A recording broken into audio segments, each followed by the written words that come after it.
Jadi di dalam perundingan tingkat tinggi di Muscat, Oman pada tanggal 6 Februari 2026 kemarin, pemerintah Amerika Serikat itu di bawah Presiden Donald Trump ini mengajukan sejumlah tuntutan maksimal atau tuntutan maksimum gitu kepada Iran ya. Jadi tuntutan ini sangat bertentangan, sangat bertujuan untuk merestrukturisasi total program nuklir dan kebijakan regional Teheran. Jadi yang jelas di dalam perundingan Amerika Serikat dan Iran yang berada di Oman itu tanggal 6 Februari itu jelas Amerika itu memberikan beberapa macam tuntutan, sekitar 5 tuntutan yang sangat memberatkan dan menekan sekali terhadap Iran. Jadi banyak sekali tuntutannya benar-benar sangat memojokkan posisi Iran di kancah internasional. Dan Amerika Serikat yang pertama itu mendesak Iran untuk sepenuhnya menghentikan pengayaan uranium di wilayahnya dan memindahkan stok uranium yang sudah diperkaya ke luar negeri. Laporan lain juga menyebutkan bahwasanya tuntutan yang sangat jelas yaitu untuk mentransfer 400 kg uranium yang diperkaya serta pembongkaran fasilitas nuklir tertentu yang baru dibangun oleh Iran. Dan tuntutan yang ketiga yaitu Washington itu menuntut pembatasan jangkauan rudal balistik Iran dan penghentian pengembangannya yang dianggap sebagai ancaman bagi pangkalan Amerika Serikat di kawasan serta sekutu-sekutu seperti Israel dan negara-negara lainnya. Jadi ini benar-benar sangat-sangat memberatkan dan sangat memojokkan sekali. Tidak ada yang enak dipilih ya, tuntutannya sangat mencekik, yang jelas mencekik, menekan secara jelas, berat dan membuat Iran itu tidak punya pilihan. Jadi Amerika Serikat mendesak Iran untuk menghentikan dukungan finansial dan militer kepada kelompok-kelompok bersenjata di Timur Tengah lainnya.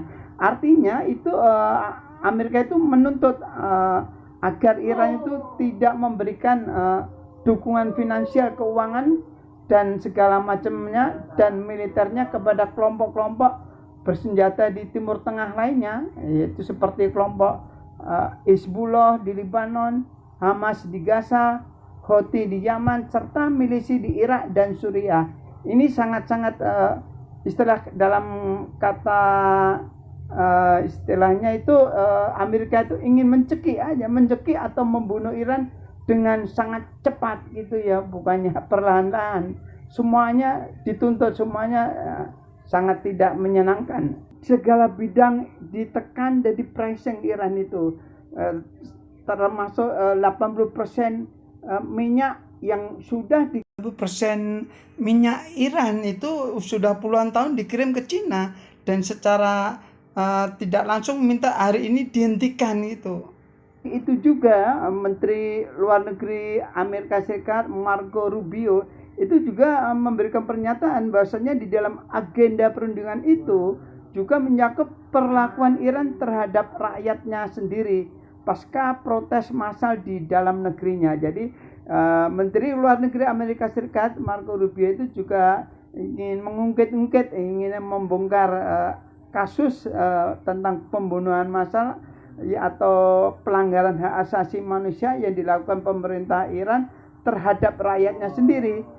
Dia mengatakan bahasanya rakyat yang terbunuh di situ lebih kurang 6.000, bukan 5.000 tapi 6.000 bahkan lebih katanya.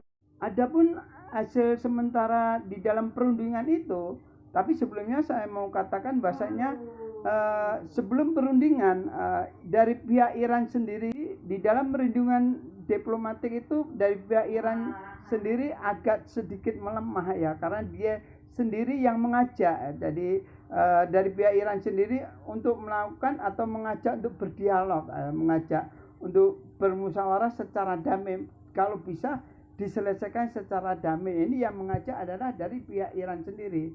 Jadi meskipun Iran menyambut baik, dimulai dengan dialog-dialog awal yang baik untuk deeskalasi, tapi mereka secara tegas menolak pembatasan program rudal atau pembatasan program pengayaan uranium dan penghentian pengayaan uranium yang dianggapnya sebagai hak kedaulatan dari pihak Iran sendiri. Jadi di sisi lain Iran itu menuntut pencabutan sanksi ekonomi secara menyeluruh. Nah, ini sebenarnya di dalam misi perundingan Iran yang diwakili oleh Menteri Luar Negeri, tuntutan yang utama di dalam perundingan itu Iran yaitu menuntut pencabutan sanksi ekonomi secara menyeluruh sebagai syarat utama untuk kompromi. Jadi dari pihak Iran memberikan batasan, ada batas-batasnya di dalam perundingan tersebut, walaupun dari pihak Iran sendiri itu yang mengajukan untuk dialog, untuk perundingan, namun dari pihak Iran itu menuntut syarat utama untuk kompromi perundingan adalah yaitu pencabutan sanksi ekonomi secara keseluruhan. Namun demikian dari Presiden Trump sendiri menyatakan bahwa kedua belah pihak dijadwalkan untuk bertemu kembali pada pekan depan guna melanjutkan pembahasan. Oke guys, langsung aja kita lihat penjelasan di dalam videonya. The United States are all set to return to the negotiating table this Friday in Oman, and this is coming amidst the latest military escalation and the last-minute maneuvering over whether or not the talks would happen at all in the first place.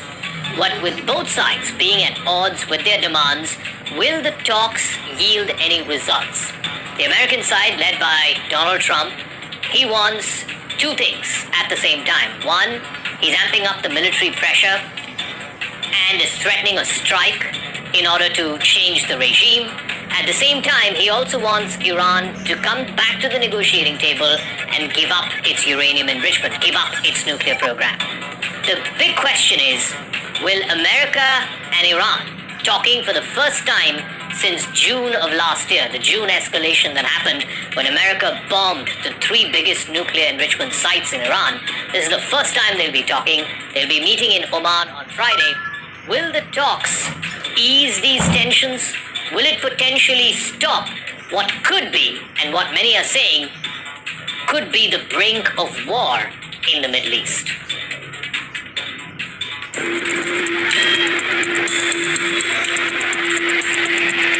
Iran and the United States will meet for a new round of negotiations on Friday in Oman. This was confirmed by Iran's Foreign Minister Abbas Araghchi and the White House after days of conflicting reports about when, where, and whether the talks will happen at all in the first place. Araghchi and his team were expected to hold a face-to-face meeting with Steve Witkoff, President Donald Trump's special envoy, and Jared Kushner, the president's son-in-law.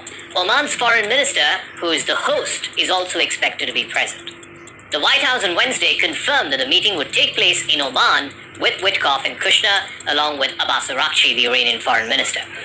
Mr. Araghchi announced on social media that the talks would take place in the Omani capital, Muscat.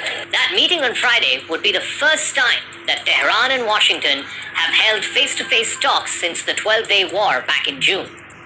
That war culminated in American B-2 fighter jets bombing and severely damaging 3 of Iran's main nuclear facilities. Although the two sides have not met since June, Araghchi and Witkoff have been in direct contact by text messages, according to both Iranian as well as American officials. On Iran, are the negotiations still happening this week? Yeah. Where will they be? And what do you need to hear from Iran? They're all over, but they are negotiating. They'd like to do something, and we'll see if something's going to be done. They had a chance to do something a while ago, and it didn't work out, and we did Midnight Hammer. I don't think they want that happening again, but they would like to negotiate. We are negotiating with them right now, yes. For the past week, regional countries have been mediating between Iran and the United States to avert a war. They've been telling both sides that another conflict could spread and it could destabilize the entire Middle East.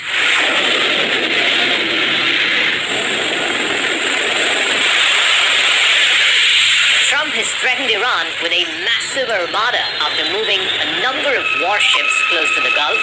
He's also vowed to carry out military strikes against Iran with speed and violence.